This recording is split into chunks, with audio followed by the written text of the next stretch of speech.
Welcome, welcome, welcome to the Subhub Podcast. I'm Danny Moreno. And I'm MK Sullivan. And this episode will be our second installment, if we can use that word, of the USA Championships episodes that we're going to be doing. And today we are going to talk to two race directors, Tom Hooper and Julian Carr. But first, Danny, how are you feeling? How's training going? Oh man, I am feeling now really good, but I went down to Santa Barbara to get some sea level training in, and also I was really stoked because I was going to do a 10K time trial, and I was like, I'm going to beat my track PR. I'm feeling really fit, etc. And my second day there, third day there, I started feeling a little funny, and immediately was thinking that I might be sick. And so I gave it like one more night, and the next morning, yeah, I got to go home, which kind of sucks. So in the moment, I was like bitter about it, but it's just a time trial. It's not like an actual race. And then once I got home, I was like hella sick for 2 days. I was so out, like not leaving the bed, like didn't have an appetite, etc.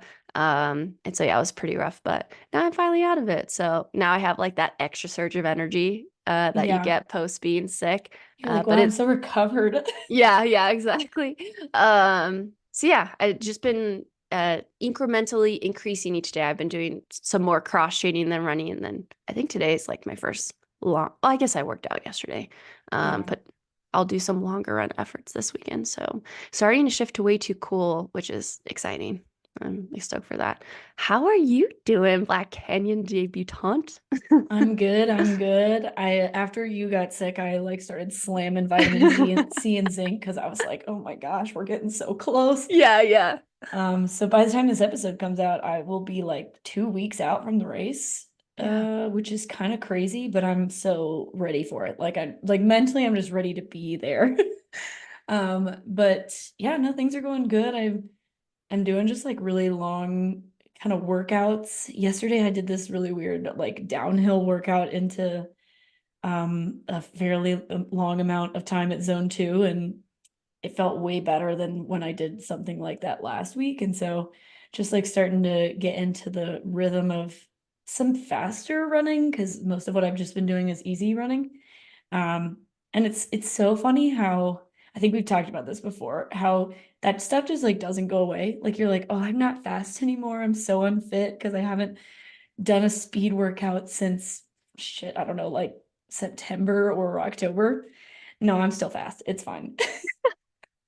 So yeah, things are feeling good.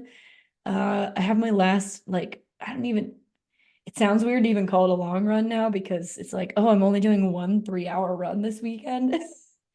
But last kind of long run and then tapering and driving down to Arizona the next Friday, I think. So Yeah, like a week yeah, from leaving almost, pretty much. yeah, Yeah, kind of wild. I love that race specific stuff because it means you're so close, like starting Yeah. to get more to the nitty gritty. And yeah, the speed stuff is so funny because I find when I start a training cycle, you're always like a little fresh because you might be coming off a break or something. You're like, oh, I'm fast. And then as the training cycle progresses, you get more and more tired. And it's like, oh, I was more fit a month ago or 2 months ago. It's like, no, that physiologically doesn't make any sense. And then once you get like a little bit of rest, you're like, oh, now I'm like hella fast. I'm feeling like Yeah. so good. Yeah, but it's Yeah. funny how that happens. Okay. Well, that's very exciting. Coming up. Yeah. And then I guess the next episode that we release will be like right before the race. So that's just wild to think about. Yeah. So MK will be doing a chat with her coach, Rick. What is Rick's last name? Rick Floyd. Oh, Yeah. Floyd, that's We're right. doing a we're doing a coaching series of sorts as well. So we have our US Championship series as well as our coaching series here. And yeah, the week of the race will be our first installment of that, hopefully. Yeah, which I have a feeling people are going to enjoy that kind of like inside to the locker room sort of chat. Um, but yeah, shall we introduce today's guest? Yeah, let's do it. Let's do it. Yeah. Um, So we have no other than Tom Hopper and Julian Carr, two race directors. Tom actually has been on the Sub Pop. He was one of our first guests, I Yeah, think back in technically. like April. Yeah, back last April, his race series organization called 603, which is located on the East Coast, they hosted Sunapee Scramble last year, which was the VK and the Mountain Classic. But it also, the series includes many USA iconic races such as Loon Mountain, Raga 50K, and like I said, Sunapee Scramble. But this year, Loon Mountain is again a USA championship. I have gone out there twice earlier in my career to run this championship, and this is just such a cool race for the East Coast. There's great energy. It's one of the most like diverse in age groups races I have run a couple of times. Like there's a lot of kids that jump into this race, which I think is really cool. And then yeah, folks of all ages. So it's exciting to see that Loon Mountain again is part of the US Championship. And that race is on July 7th. It is the Vertical Mountain Championship. Yep. And then we also have Julian Carr, who is a professional skier and the founder of the Cirque series. Julian is very familiar with the mountain scene. He's been hosting the Cirque series for quite a while, but while Tom has hosted several USA championships, this will be Julian's first time hosting. And so we chat a little bit with him about what it means to be selected, because it seems like maybe he's been trying for a while. And yeah, I'm really excited that Cirque series is being included as a USA championship race, because those races are hard and like they seem perfect for a mountain selection race. Yeah, exactly. Perfect introduction to, I think, more European style of racing. So yeah, it's exciting to see them. And you'll see in the conversation, it's kind of cool. Like Tom is kind of pseudo mentoring Julian, which I love on the process because Tom is yeah, he's also gone with Team USA to World Yeah, Championship races. So Tom is, how do you say that? he's a Like seasoned veteran in this space. seasoned, yeah, seasoned veteran. For some reason, I was thinking of the word raisin. like, like I don't know why I thought of the He's word been out in raisin. the sun for a while. Yeah, he Julian's is just a not. fresh grape. Yeah, yeah. That's a terrible. I Tom like it is anyways. young and spry in spring. Um, so yeah, check out our last episode. That's where we list all of the USA championships that are this year. And one more thing about these two races, the USATF Vertical Championship again is on July 7th, Loon Mountain July 13th is USA Mountain. They are two races that you could do back to back and get like the full US experience. You could go to the East Coast, have that classic VK, and then go over to Snowbird, Utah. So we are highly encouraging people to do both of these races. Also, if you haven't already, check out our Instagram because with this episode, we are also doing a super sick giveaway. Tom and Julian are both generously offered two race entries for the races. So we are going to have two winners. We also, those winners are going to win a Grayson planner, the Grayson training log planner. I'm also going to send them the basic calendar planner from the runner's binder. And then we also have some swag from Never Second and Urban Armor. Wow, I can't talk today. That's all Urban right. Armor Gear, which That's a if you don't, lot. yeah, if you don't know, Urban Armor Gear, they create phone cases, laptop cases, but also just like modular things for travel. And one of my absolute favorite items for them is the DOP kit. And it's just like this very resilient, kind of like zipper pouch thing. And I know it sounds maybe lame, but I've tried a lot of zipper pouches and this shape is legit.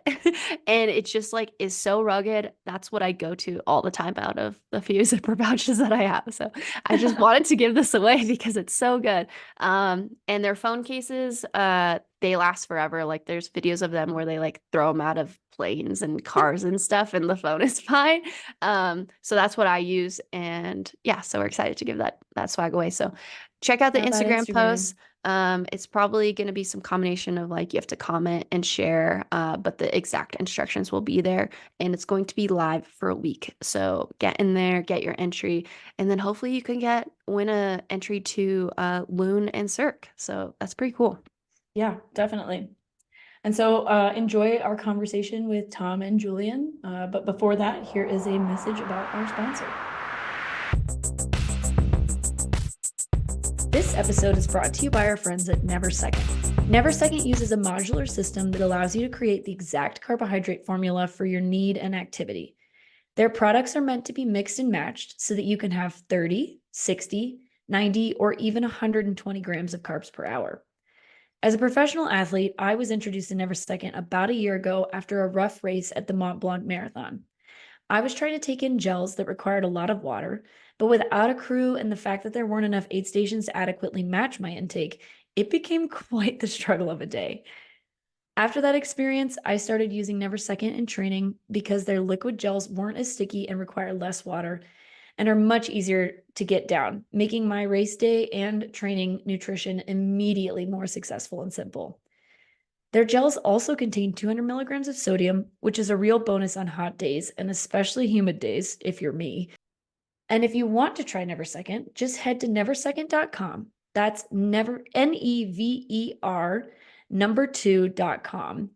Never number 2.com and use code SUBHUB25 for a 25% discount on all of your orders.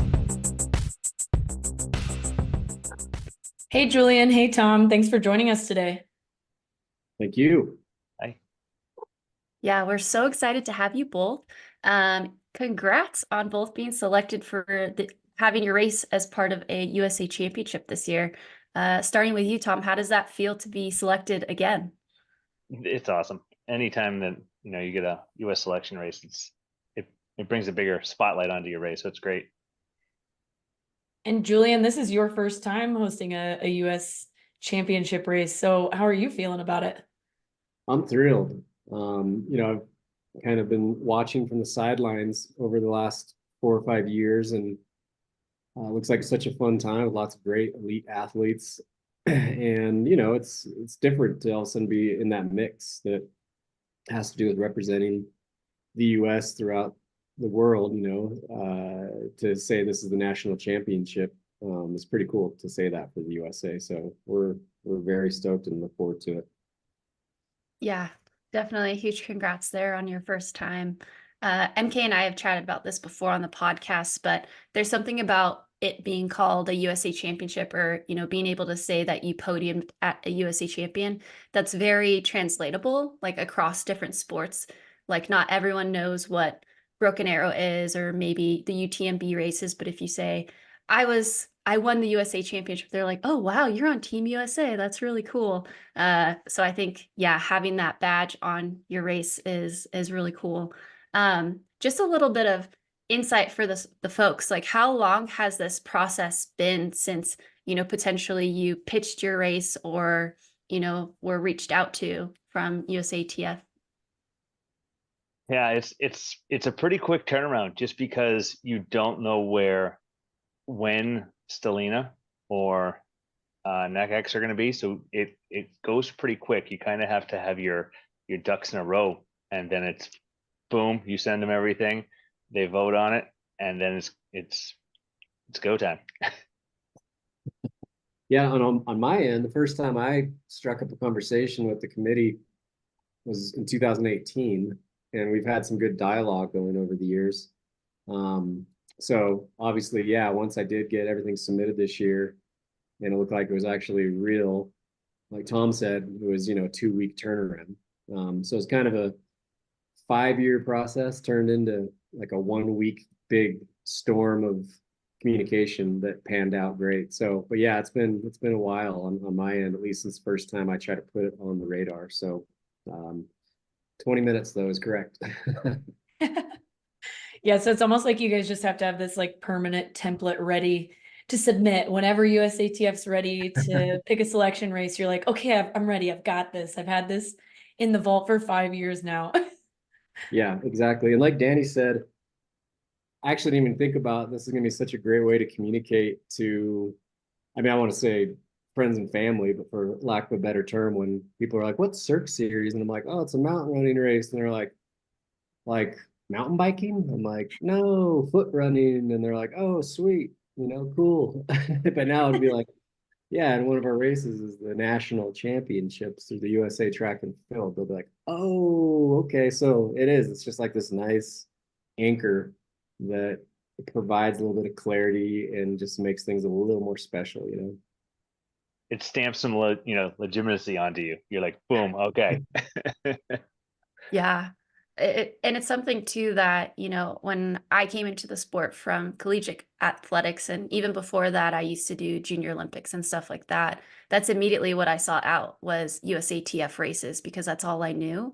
So I feel like for those, especially with the sport growing, with a lot of those athletes that are coming from track and field from high school, etc., they immediately seek these out too. So it's kind of having that immediate notoriety with those younger athletes as well, not just the athletes that have been in the sport for a while. Um, what kind of opportunities come with, organizing a USA Championship race besides, getting the badge? Like, what other benefits have you seen, Tom, over the years of having that title? Yeah, I think, attendance, and it's more so not from the elites, but it's from everybody else. Because there's not really any other sport where you can go to a national championship and run with the person that you saw in the magazine list last month. You know what I mean? Like 6 miles is obtainable for everybody. It's gonna hurt worse than anything you've ever felt, but it's totally doable for the weekend warrior, the back of the packer, the mid packer, and it's so cool to run, with your, if you want to call him your idol, your hero, your, whoever you look up to. That just is, I think that's lost a little bit on the elites. Maybe they don't understand how much some of these people are looking up to them, and having a beer with them after in the lodge. I mean, I'm sure that maybe get overwhelming for some of them, but it's a big deal in that sense. So I think that's what really promotes, the attendance of the races. It goes from, for us, it goes from 6 or 7 to over 1,000. So it's cool. How do you guys think that having these US championships and having them grow as well contributes to the overall growth of mountain running in the US? I mean, I think that from what it looks like to me is there's such a strong emphasis media wise on European races, which is great because there are world-class athletes, there's world-class mountains, it's part of the culture there. I get it. But, there's a lot of amazing US based mountain races that, it's the time that the media has the chance to shine a light on itself domestically. And I think that it's fun to get caught up in the kind of global outlook on mountain running, but it is very Euro emphasized, which is obviously for a reason. I get it. But it's cool to reel things in a little bit and shine a light just on what we have going on in the US, because certainly there's a lot of amazing world-class races and athletes that are US based. Yeah. And I would say even more so post-COVID too, a lot more of the US top athletes are competing abroad for a variety of reasons. And so at least myself witnessing that in the sport too, I think it went from like 3 athletes that potentially had that extra, like, no, they're world class, like they've gone and proven themselves overseas, to now like 20, 30 athletes, where it's like these athletes have all been in the top 10 in some of the biggest world races. So I think that's really exciting from a USA championship point too, even, pitching the race and being like, we're going to have 20 athletes who have been on the podium at Golden Trail.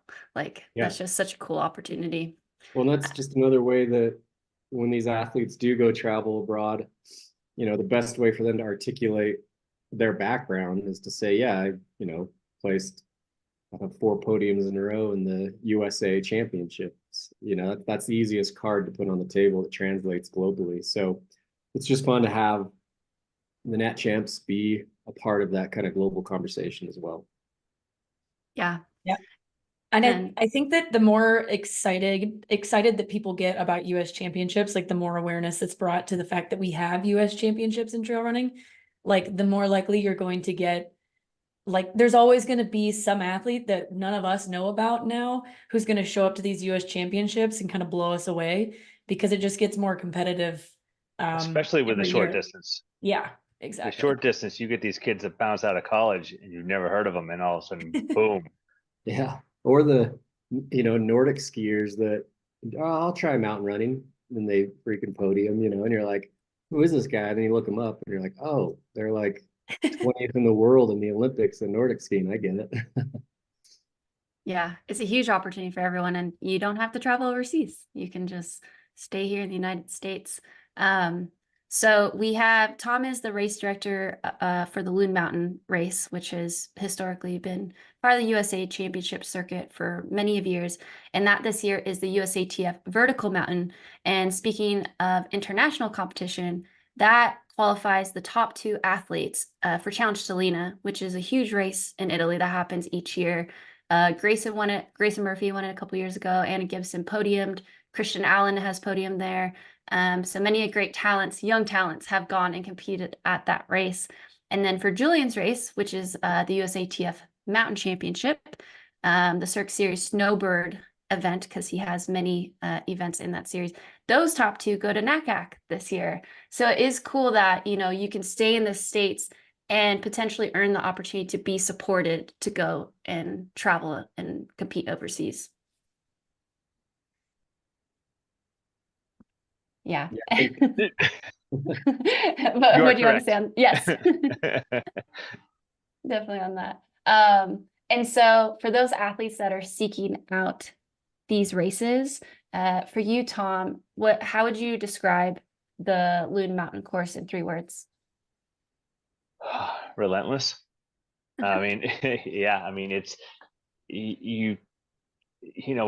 it starts off not so bad, but it just keeps getting worse. It's kind of like a tractor pull. It's easy, and keeps getting harder and harder. And yeah, it's once you hit the gondola, you think you're all right, and then you have a slight little downhill, and then you have a kilometer at 44%. It's brutal. What's the total stats on that vertical? Just that vertical or the whole thing? It's 3,000. Yeah, 3,000 feet. 3,000. 6 miles, 3,000 feet. Dang. Yeah, and that there's a mile section of almost a cross country style track in the Nordic section, so it's not that much vert there. So it's probably like 3,000 feet and 4.5 miles. Do the athletes have the option of taking the gondola down when they're done? Absolutely, you can either run down or take the gondola down. That's a nice feature. Yeah. Loon Mountain is the race that has upper walking boss, right? That's what you're talking about with That's what we're talking about. It's 1 kilometer, 40% grade. I've heard legends. It's a They're different true. kind of hurt. Yeah. I got to come out sometime and check it out because all the photos I've seen and obviously the word of mouth, it's a nice reputation you got going on out there. So good suffering going on. Yeah, it's definitely a classic, and I would say Relentless is definitely correct. And I would also say the grass is an interesting factor to it because for a lot of these courses, you're on dirt, you're on rock, and the ground is like pretty intact, I guess. But for some reason, the grass is like very, very difficult. And it like, especially on upper walking boss, it's just, yeah, it like adds this factor. It's like cross country on steroids. It's fun. And so then I guess, Julian, same question to you. Can you describe your course in 3 words? I'll say like a book because there's so many chapters to the experience. I feel like from the service road start, mass start with hundreds of other people, things start to thin out and you get up on this beautiful Cirque that has these amazing vantage points of the entire Little Cottonwood Canyon. And then it's kind of dramatic and high alpine. And then you get back on to kind of where the top of the tram hits Hidden Peak and you pass that by and, it's like revisiting society again because there's the aid station, people up there rooting you on that took the tram. And then you duck back behind the tram, get a little bit of downhill and you go back up, Baldy, which is a completely different feel than the Cirque Ridge that ascends Hidden Peak. So the second peak just has a totally different vibe, and you kind of, for a moment, think that the hardest part is over, and the climb up to Baldy is, you know, an 800-foot climb that is pretty steep. So right when you think things are going to kind of get easier, they're not. And then the views from the top of Baldy, you can see all the way back into Big Cottonwood, Mount Timpanogos. Really, it's kind of a 360 situation. And then you drop into Mineral Basin, and then that's a whole, you feel like you're way out there because you're just facing Heber Valley and American Fork, and it's like, wow, I'm out here now. I'm like disconnected because you're on the other side of Little Cottonwood Canyon. And then you get to go through a tunnel, which is amazing, and it cools you down. And then you pop out, and then it's just a fun downhill after that. So it's just like this really dynamic, changing experience that just feels like your character in a book is the best way to say it. Like a book. You left out the biggest thing. Like, what happened? How about no air? You're at 11,000 feet. Yeah, that's You a gotta good remember, you point. have people coming from not 11,000 feet. It's a very good point. I guess I take that for granted because I grew up in Salt Lake, and I'm in those mountains so often that, yeah, you know, the base is around 8,000 feet, and the top, I think we're around 11,300 at the top of the race. And, you know, obviously there's lots of longer trail run races, but ours is about 8.7 miles and has 3,800 vertical. So same thing. It's just short and sweet, but absolutely brings you to your capacity. You know, like everything you got is tested, and then it's fun because you're done. You know, first place usually comes across the finish line in an hour 10 or so.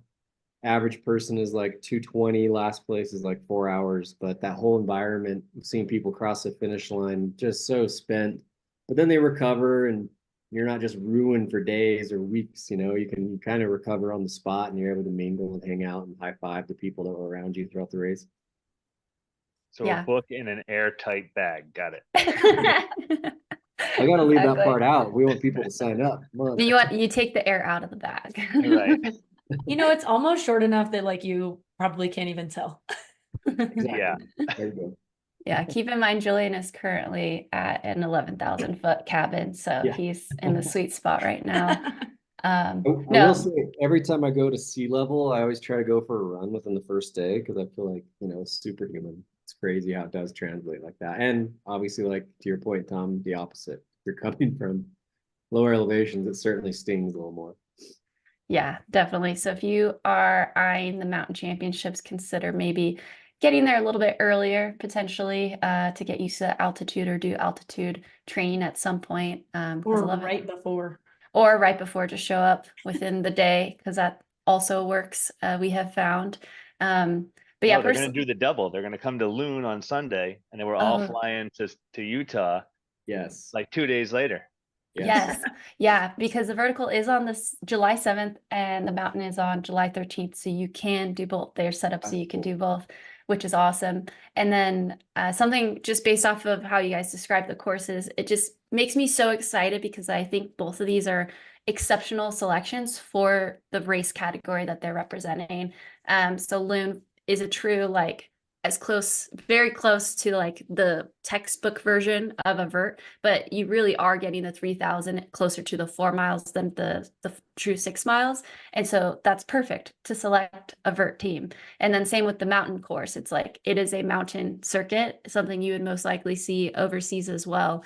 So it's cool to just have those great selection races. Well, thanks. Yeah, I couldn't agree more. What's your race top out at, Tom, elevation wise? Not very high, 3,200 feet, something like that. Yeah, it's not high. We're out there. That's really high, right? Right.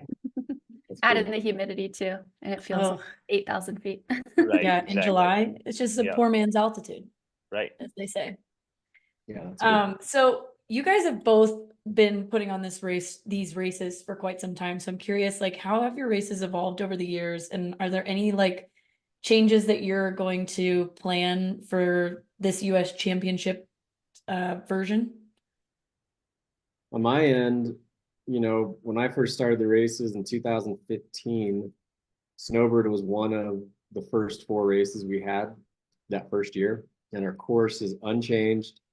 I've just been skiing on Snowbird my whole life, and I just kind of instinctually knew that would be a great course. That's very interesting. And I really have liked how the course record has been something since 2015. And it's a course that everyone loves. There's no bottlenecking.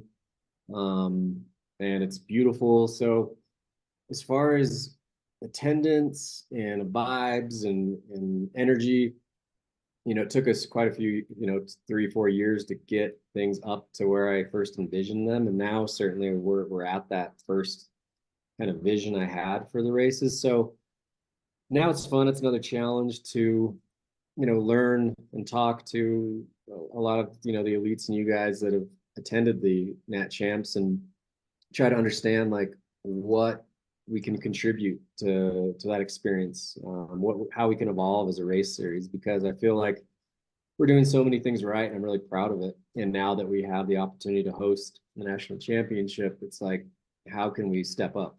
How can we keep evolving, keep progressing? So it's going to be a fun challenge, and I look forward to just seeking out as many conversations as I can with athletes and other media and just people that have been a part of that community to learn like what can we do better, what can we do that's new, or what are we doing that we shouldn't change, and stuff like that. Yeah, I mean, for us, it's the same. I mean, the course has changed barely just because of what the resort has done. They put in some, mountain bike course here or there, but it is 99%, the exact same, tried and true. Now it's just basically trying to keep up with the technology and make this more a spectator friendly sport. Now it's, hey, how do we do live streaming? How do we make it better? How do we, get, these, how do we get everything out so that, your parents can watch from home in 5 states over? Like, how do we make it more spectator friendly? I guess that's our biggest goal now. The race itself is, pretty sturdy. There's not much that needs to be changed. But that's our biggest goal, is just trying to get it to be a little more tech savvy and get in there. Yeah, which Centipede, I would say, was a success last year. Like, Yeah. that crushed. A lot of people were able to watch. We were on the TV screen inside the lodge area. So that was super fun. Speaking of live stream, are you going to have live stream again this year, Tom? And will you do live stream, Julian?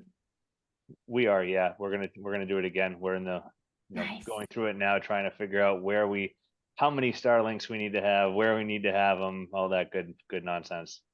Yeah. Cool. Well, definitely keep us in mind. TBD on my end. I know that's an important piece of showcasing, obviously, what we got going on. So it's on the list. Nice.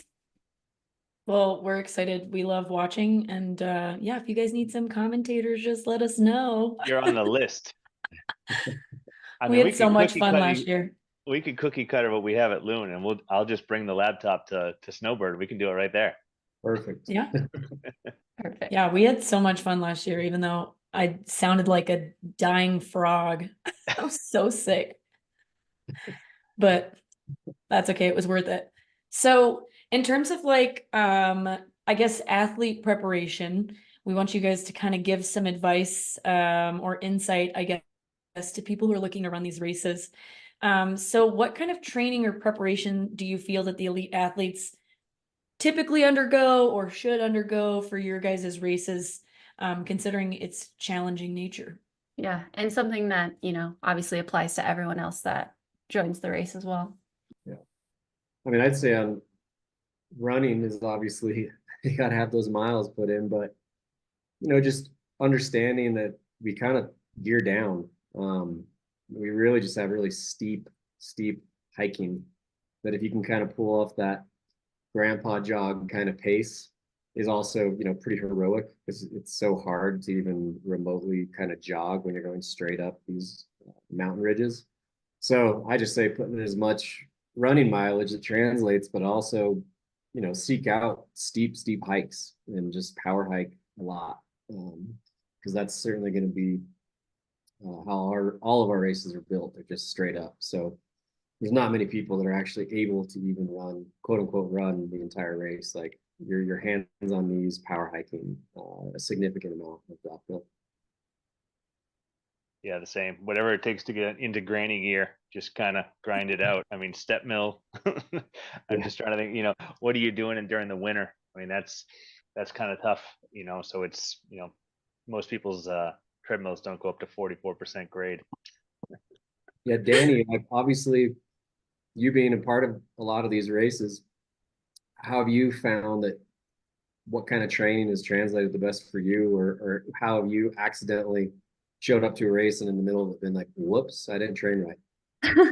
Well, my first experience at Loon, it was that for Yeah. sure. I was pleasantly surprised after the first mile. I was like, oh, okay. Yeah. All right. Bye, everybody. I'll be back here. And then just a very slow death. But I found honestly, weight training has helped me the most with like the really steep stuff. Like, yes, doing that, but also incorporating like lunges and squats and everything to really get that power to get up those steeper grades. I have found is really helpful. Just for like a technical aspect too, are pulls allowed for your races?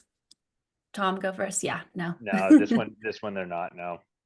We allow polls as of now. I guess I'll chat more with USATF, but yeah, we've always allowed polls, and I'd say that it didn't necessarily translate to doing better. I think it's just some people that are looking out for their bodies a little more, because certainly everyone that's ever podiumed in the pro category has not used polls at our races. I think Yeah. more so it's more, I think, because of how many people are in it, it's more of a safety factor than it is a benefit on. There's no need to use poles at Loon. I don't think that I don't think it would make a difference. I think it's more of just having 1,000 people swinging poles would be would be dangerous. Yeah, especially on walking boss, because most people are on all fours. You like get a Right. pull to the eye, like that Right. could You're just like be not looking up. Yeah. detrimental. Yeah, I sorry. Go, I'm kidding. I haven't run either of Loon or Cirque, but another thing that I So would we know who our suggest, favorite is then. Hi, Danny. watch out. Another thing that I would suggest, especially for athletes that like don't necessarily live in mountainous areas, is honestly like working on your speed helps, like flat speed helps so much with climbing, especially with those like collegiate athletes. Don't underestimate your flat speed when it comes to climbing. I agree. I actually have never really been a runner, you could say. I've always just been out hiking in the mountains, and I made a point a few years ago to hammer out, a really no big deal, but just 2 or 3 miles a day before the season started, because I still run all the races as race director with my radio in hand, and just kind of audit the courses I go to make sure the flag markings how it should be, all the EMTs are in the right spot, the aid stations are doing well, so it's more of a working lap. But anyway, I found that you're right. When I actually train just to run, straight up run, instead of always just relying on mountain strength, I was like, wow, I'm definitely faster, which I was totally shocked by, but I was like, let's try this. Yeah, that's why you get all those like collegiate athletes that come straight off a track season and they crush a VK and you're like, what? You haven't run up a mountain like your whole life. Yeah. Yeah. Those steeple-cross kids. Yeah. Yeah. Yeah. I'll bring it back. 2016, Addie Bracy, Loon Mountain, Yeah. crushed everyone. Her first mountain race ever, just boop, straight up. Was And that that's the year what, that she also qualified for the trials in the 10K? yes. Yeah, exactly. And that was the year I faded. I was like, bye. We had Grayson Murphy, her first trail run race out after her college career was our Cirque Series Brighton race. And yeah, everyone was just kind of like, I wonder how this will translate. And she did come in second, but I don't think she's came in second ever since. No, I don't think so either. Yeah, that was with Anime Flynn, I think. Yeah, Anime Flynn came in third, and first was Morgan. Oh yeah, Morgan. Lost races Yeah. Morgan did. So Anime Morgan Flynn is still showed also up somebody who focuses on their flat speed. totally. But it's fun to see people come, because last year a All-American cross-country athlete from BYU.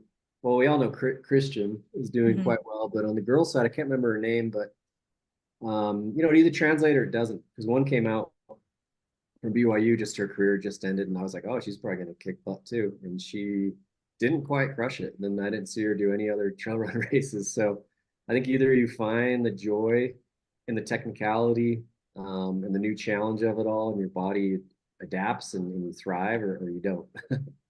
Yeah, definitely. Yeah, it's a mix between lungs and legs. Like what do you focus on? Do you focus on the lungs, or I guess you try to find a happy medium? Yeah, it's always a challenge and an opportunity to try and figure it out. That's why I find trail running so much fun. You just like everyone's trying to crack the code, and I don't think it ever is going to get cracked quite perfectly, but you find what works for you, which is Well, yeah, and it's like the courses change, the weather's different. exactly. You The know, altitude is different. that it's never like that's why it's so fun to be in the mountains. And Does Snowbird have any chance of having snow in July? Has it ever happened? yeah, no, it's happened. Um, we haven't seen snow during one of our races, but it certainly has happened historically in Utah, those elevations. This one year in particular, the forecast did show a sail coming in with nothing behind it. So we knew if it did hit us, it would be short-lived. So we started the race on time. There's no reports of lightning anywhere. And the barometer and the humidity didn't lend any kind of story that would be dangerous for lightning. So we, sent everyone off and we started going up the Cirque, and this big wind was coming in and this real dark horizon was coming right at us. And I was like, wow, we're going to get hit with this thing. And I'm like, I know it's going to be short lived, but here we go. And I had just my t-shirt on, my running tee. And, a lot of people had brought their rain jacket. And the start of the race, I was kind of, laughing to myself, them, internally, because I was like, oh, they have their jacket. Like, well, they don't need that. So we get up on the ridge, and I do really well with cold. And it was super windy, like really kind of like heavy rain droplets near, they're kind of like almost sleet, almost hail, just stinging you for like, your whole climb up to the hidden peak. And we had about 30 people take the tram down because they were just too cold. They couldn't pull it off. But it was amazing because as you went down and back around the tram and started coming up Baldy, the sun was already breaking through. And by the time we finished the race and had awards, the sun was completely back out, and it was totally warm again. So again, it just lends to that chapters of a book kind of thing. But we've not seen snow, but that day is super memorable. Everyone that ran the race that year will remember that one because it was really cold and really gnarly for about 15 to 20 minutes. A true mountain race. Got the full experience in an hour to 2 hours. So let's kind of shift gears to logistics. So people have heard a little bit about each course. They're stoked. They want to sign up for both. First, they're gonna know that they can't use poles. And then they might go next to, do I need to buy a new pair of shoes, or do I already have the shoes that I need? What kind of shoes would you recommend for these races? Tom, you go first. Oh, Or can you run it? you oh man, now I'm gonna forget his name from out west. Anyways, he ran in road shoes. We told him I think it's a bad idea. Keith Garrett, I think his name is. Yeah, he came and he had asked us at bid pickup. He's like, "What do you think?" He did well. So it is possible. I wouldn't recommend it. I'd go trail shoes, but it is possible to do it in road shoes. I imagine that if it's wet at all, like if you guys have gotten any rain, road shoes would be such a bad idea on the upper walking paths. It would be terrible, especially with the the little bit of grass that's on there. I mean, you just kind of slide right out. Yeah. All right, so trail shoes, ideally. You probably could even get away with cross-country shoes if it was like an athlete coming from college, like not the full-on spikes, but just like that kind of lighter shoe because you are mostly going uphill. Right. Yep. What about you, Julian, for your course? What would you recommend for people? I think having a pretty, stereotypical mountain running rugged shoe definitely lends some leverage. We've seen people come with racing slicks, basically pretty much, and they struggle. I actually walk around the vendor village before the race, and if I see some, newbies that look like they know what they're doing, but they have their own shoes on, I'll be like, hey, you should go over to the on tent and get some demos today because you're going to be very happy about it. I think, at the same time, people know how to travel through the mountains. You can pull it off. I've seen people do quite well wearing shoes that don't translate. But I just think, wow, if they would have had real mountain shoes on, how much more of a better experience and less like critical concentration to not eat shit, It's like, so that's just it. I think the more you can have some mountain bike tires on your feet through that kind of terrain, really technical, really high alpine, dynamic, full on mountain running, you definitely want to have some shoes that you're going to trust each step. Especially for that down. I can imagine that down is going to be pretty gnarly. Yeah, absolutely. For the down, they're up and down. The more you can trust your steps that they're going to support you and not slip out is huge. Yeah, I feel like if you're wearing like a road carbon shoe at a Cirque Series race, you might break your ankle. I've seen people do it, and I'm like, Ugh, how? But I think I would break my ankle. Yeah, you have to shorten your stride and just stay more balanced and take way more steps than if you can kind of open things up a little bit with better shoes. Yeah, for sure. So both of your races are open to the public, but they are US championships as well. So 2 questions would be like, when is your registration opening and how can people register? And also, will you have like an elite athlete application as well? Yes. All of it. Yeah, it's open. Registration is open now. You can go to Ultra Sign Up 603 Endurance, Instagram, Facebook, wherever. The link's on there. And then we have an elite thing as well. We also have a youth division. So we give a discount to get more kids into trail running. So we just started that last year and it worked really well. So we're continuing that. What ages have you seen at Loon? So we started with U20 and anybody that's under 20. So usually it's between 14 and 20. Cool. That's a good idea. I've always toyed with the idea of having a youth category because we have not a ton, but we have 7, 8-year-olds and lots of teenagers, which is really cool. I try to make them feel special, and we usually do a award where we bring up the youngest competitor of the day. Yep. Give them a shout out, give them the Grom Award. If they're in single digits, I usually have a conversation with the parent real quick. Be like, yeah, understand what this is, right? Like this isn't a friendly 5K. They're upper walking by, and they usually say, yeah, well, we just we hiked this and we hiked that, and they run down the resume. I'm like, okay, it's on you. yeah, same here for sure. We've had 6-year-olds actually our youngest, and now that our Alyeska race in Alaska, which is our by far our most rugged. That's so gnarly. Yeah, That sounds like a very Alaska thing though.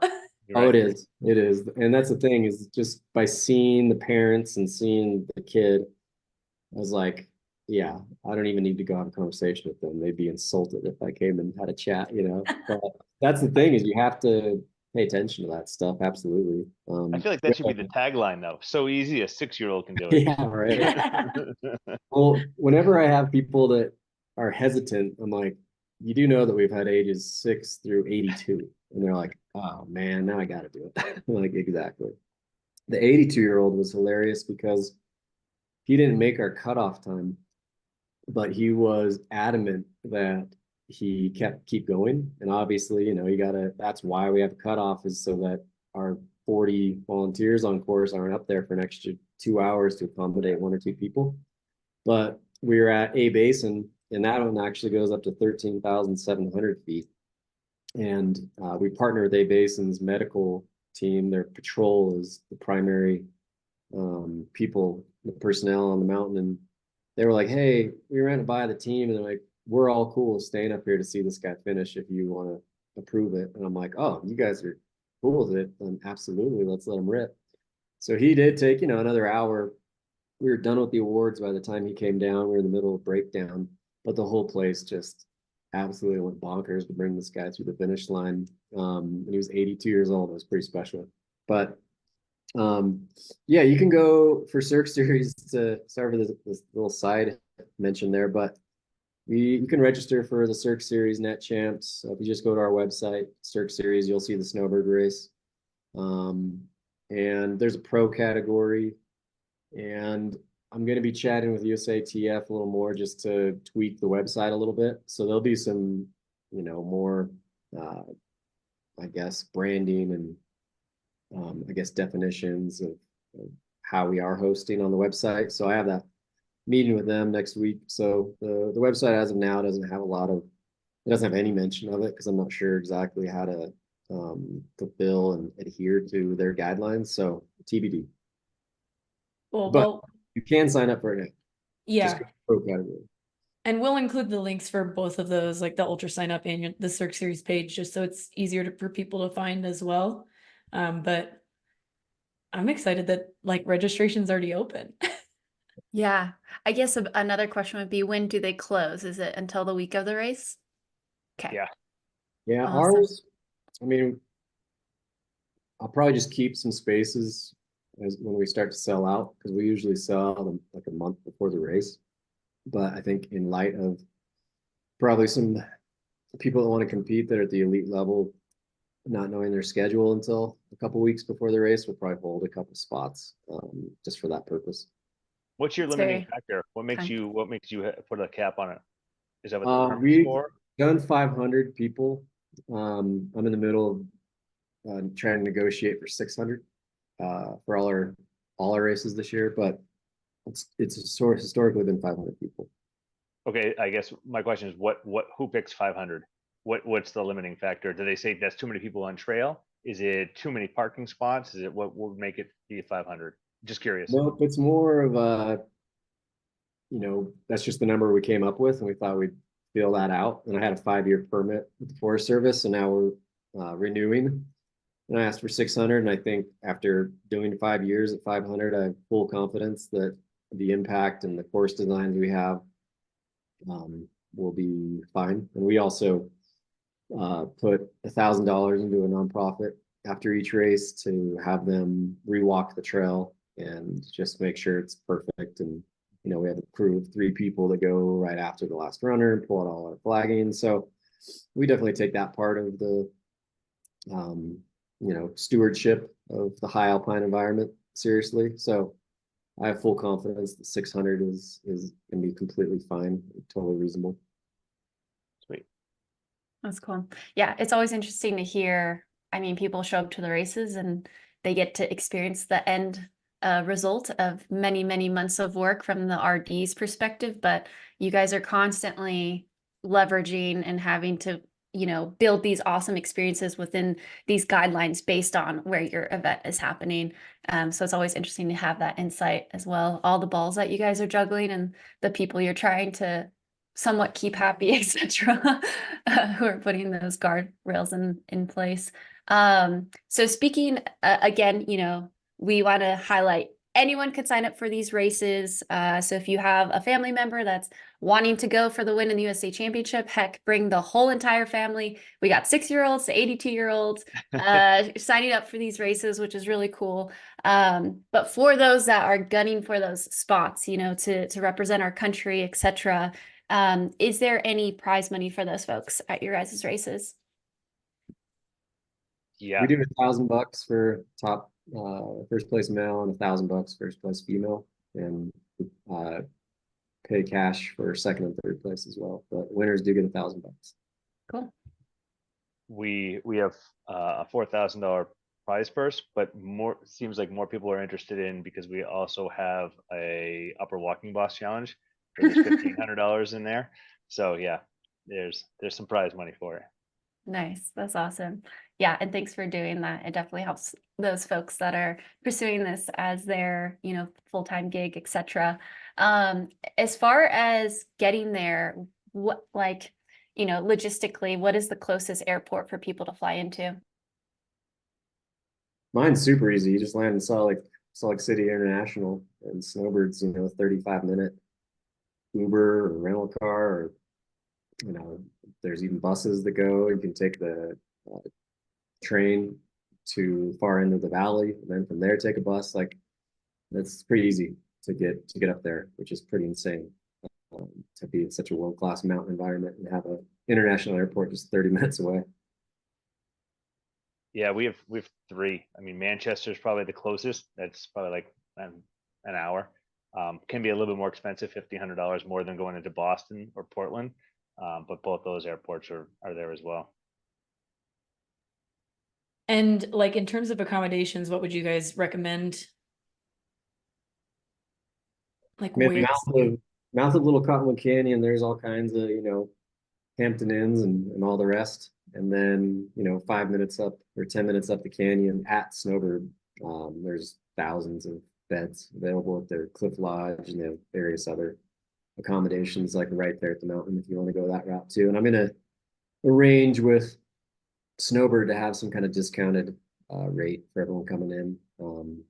So yeah, if you can stay up there, it's just so beautiful. The Cliff Lodge is amazing. So that's what I'd certainly stress, because if you go down to the mouth of the canyon, you're in the valley of Salt Lake, and obviously Salt Lake's a beautiful town, but if you can actually be up, you can acclimate more, you got to just take in the scenery more and just make a more full experience out of it rather than just sitting in some random hotel at the mouth of the canyon.